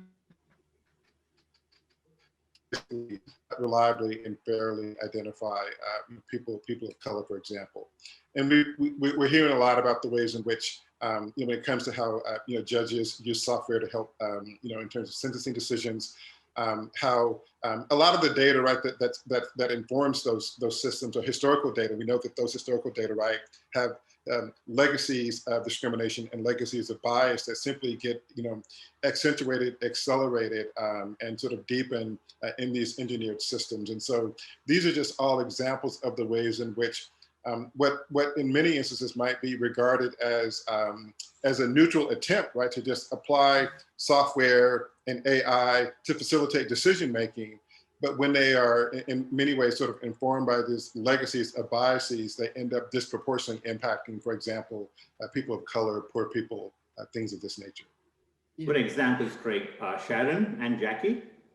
Yeah, I was just thinking about many of the notorious examples in the world of Facebook, for example, that have become more commonplace now as we recognize that the Facebook algorithm selects for certain qualities, and the notion of the viral message, for example, is often built on an expression of a certain emotion that causes the algorithm and the individual interacting with the information system to select certain content that then becomes more and more magnified, so that we end up in a kind of spiral effect. And this is essentially one of the core problems with disinformation.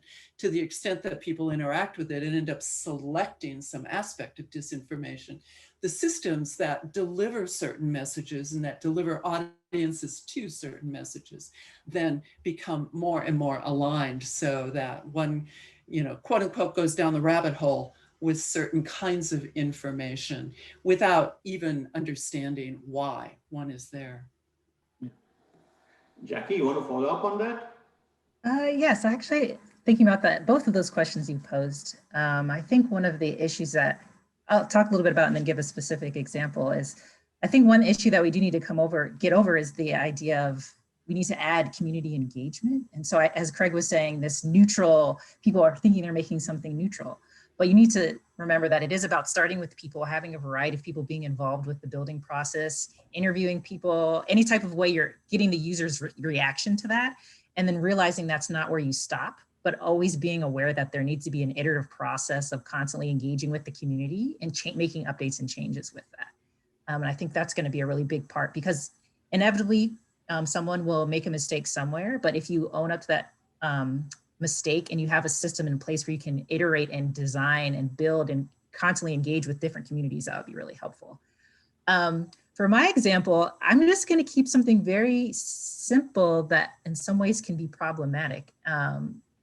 If you think about dating apps and dating websites, which more and more people are engaging with every day, or if you think about just Nextdoor or Neighborhood, where you think you're just making community and you're connecting with people, and these systems can make a decision about who you connect with, who is desirable, who's not desirable, allowing platforms for people to post somewhat, not necessarily anonymously, but there's a they're stepping behind. And so there are these systems that let people sort people by these social definitions, and kind of saying who's desirable and who's not.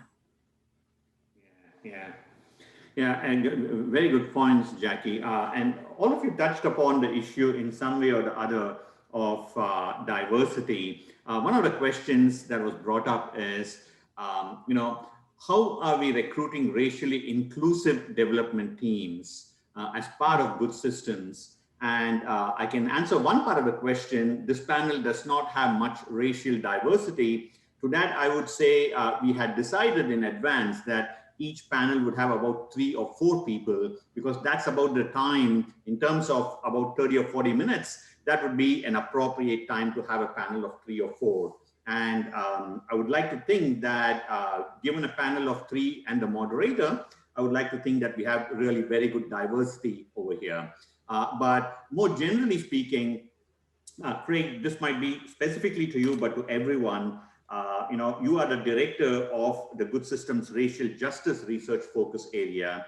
What are your plans to build a research community? But it's not only a research community, also an education community to go along with it in terms of graduate student representation. What are some of your broad plans? And then we can go to Sharon and Jackie for any additional thoughts. Yeah, thank you. So I think there definitely is and a lot of the racial justice efforts that Good Systems will be involved in emerge out of the circumstances of the last 6 or 7 months or so. There's just a lot of energy, here in Austin, here at UT, around the country and indeed the world, in terms of just a kind of a greater recognition or spotlight shone on systemic racism, for example. So our intent with the research focus area, right, is to build a community within UT, but also connect to stakeholders, around Austin as well. But it's very intentional in terms of wanting to bring in, diverse perspectives and disciplines, graduate students, established faculty and researchers, and also recognizing the need to be inclusive. And so we spent a lot of time this summer just hearing from the community what issues that people were interested in, ideas that they had for how the research focus area might go about designing its initiatives and its programming. And so I'd say from the very beginning, we have been intentional in terms of being inclusive, in terms of trying to hear as many diverse perspectives and voices about what a racial justice initiative might look like, particularly as it connects to issues around technology and artificial intelligence. And so we will, in fact, be announcing a panel that we'll be doing next month around this issue, and there's some other kind of programming initiatives that we plan to launch as well. But it'll all be intended to sort of build community and conversation that helps us all grow our vocabulary, our understanding, and our insights in terms of how we can better mobilize the kinds of conversations that we're having here to sort of impact how Good Systems and beyond thinks about ethical AI. Thank you, Craig. Craig, you talked quite a bit about the research aspects of it and also the education aspects of it. But let me ask Sharon and Jackie, if they would, can you come up with potential recommendations for all of us as in terms of education? How do we engender more diversity in our student body? It's a very general question, very open, but I'd like to hear some of your thoughts. It is pretty open. What I was thinking about before you asked that question, actually, was the finding that grew out of one of the 4 studies that we did on the propaganda campaign that targeted the Black community, basically, in the last election, and continues to target the Black community in this election in order to divide and probably conquer through divisiveness.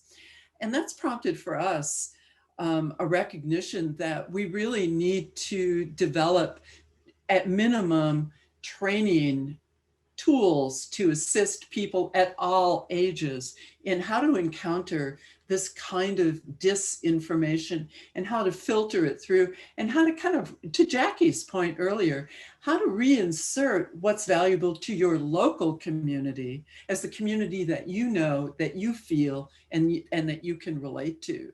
And in the spring, we'll be working on exactly that with some of our workshops, and we'll involve undergraduates, graduates, and other populations across a wide age range. Jackie? Yeah, I agree. That's great, Sharon. I mean, part of me in this project ties with that is the idea of you have to meet people where they are and provide scaffolding and information about what's going on. And the really exciting thing about this project that I've been working on is that we're working with youth. And so, you know, the first step of this is we're just bringing this to them. And this is something they're going to have a conversation with their parents with. This is a conversation they're going to have with their friends after they participate in this. They're going to start wondering and thinking about AI in their life. They're going to notice it more. They're going to think about, hey, maybe that's something I can design. That's something I can build later in the future. And it's going to be start of a conversation in the culture and the environment. And I think that's really exciting. And to kind of to speak to that question, this is where we are. Yes. As particularly as a Black woman in virtual reality, I understand, you know, there's not that much. And so, but I'm one person to start this movement, and there's many of us here to start this movement. So that's what we're working on. And another great part about this project, and I think part of Good Systems as a whole is kind of what we've been talking about is, again, engaging with the community. We've been reaching out to local museums. We've been reaching out to libraries. You know, beyond this project, we're even thinking about how to engage kids within the school and adding an educational component so they, again, feel more agency with what AIs in their life. And so I'm really excited about this. You know, this project also has got me engaged in thinking about how I get my students in my class to be mobile and connect with the community, bringing projects in the classroom at UT and projects and connecting with the community as well.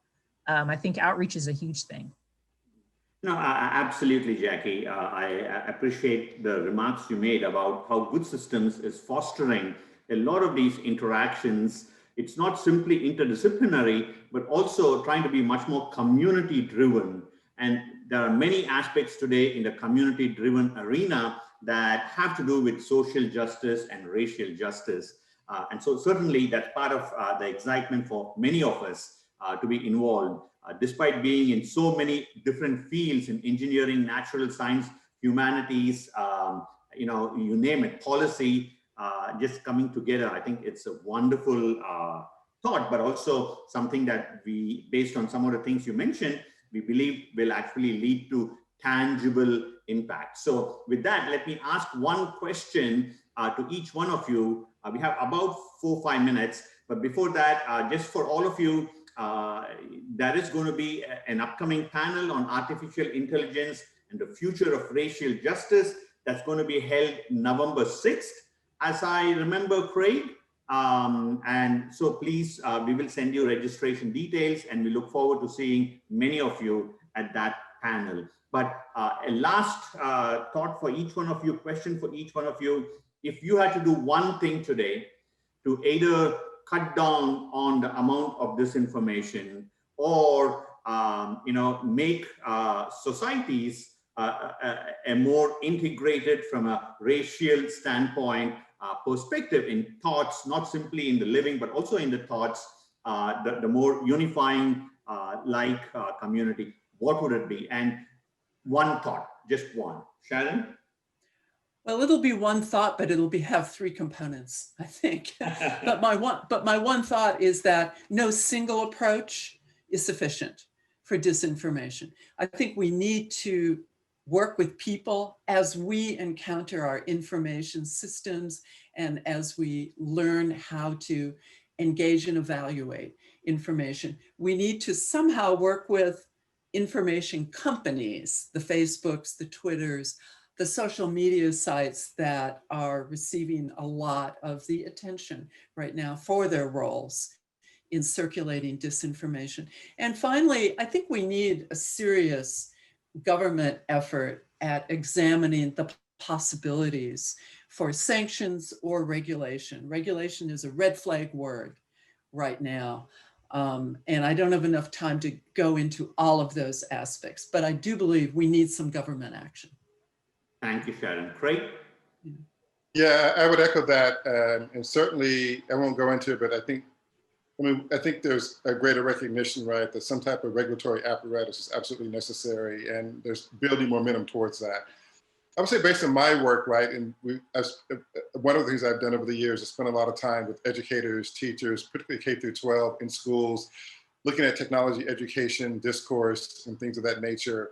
I think we're at a point now where, as we begin to sort of think about the future of learning, for instance, really beginning to figure out ways in which we can incorporate into our curriculum, these forms of information literacy that help, children.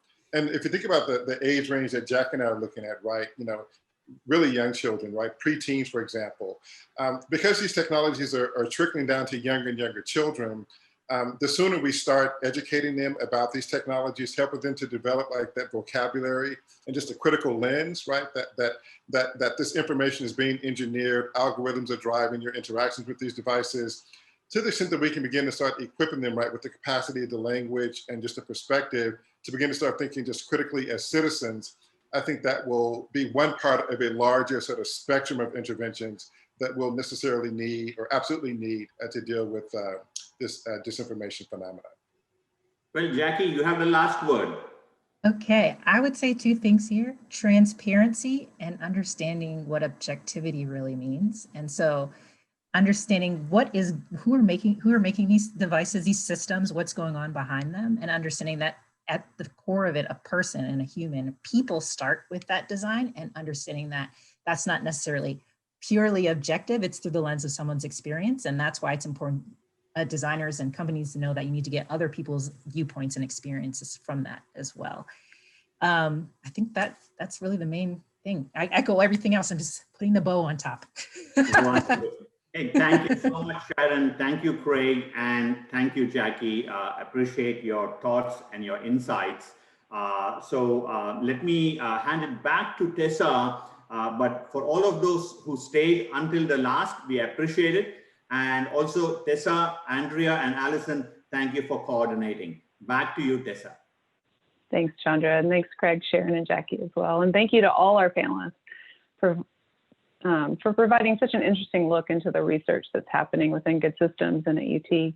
I just should point out to everyone that this is not our originally intended format for this event. We really wanted to be able to see all of you in person and maybe even share a drink.